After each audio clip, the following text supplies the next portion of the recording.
সম্মানিত ভাইয়েরা, আসসালামু আলাইকুম।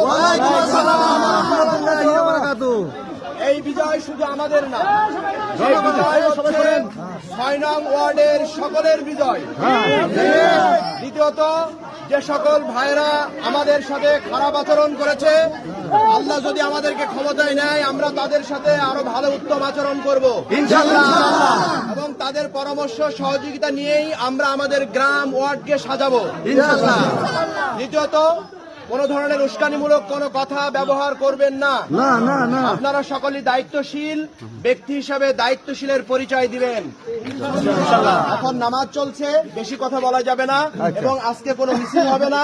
আপনারা সকলে আল্লাহর দরবারে শুকরিয়া আদায় করবেন, 2 রাকাত নামাজ পড়বেন, করে আরো ভালো করে দোয়া করবেন যে আল্লাহ আমাদেরকে যদি তুমি দয়া করে ক্ষমতায় দাও, তাহলে সুন্দরভাবে যেন সুচারুরূপে আমরা ইসলামের আইনগুলাকে বাস্তবায়ন করতে পারি। কথা বুঝতে পেরেছেন? আল্লাহকে সাহায্য চাইতে হবে। আর এখন আপনারা সকলেই নামাজে যান।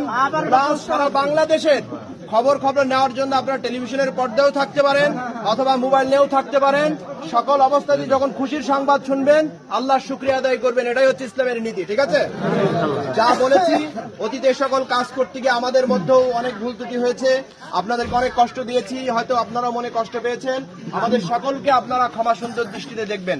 আসসালামু আলাইকুম ওয়া রাহমাতুল্লাহি ওয়া বারাকাতুহু।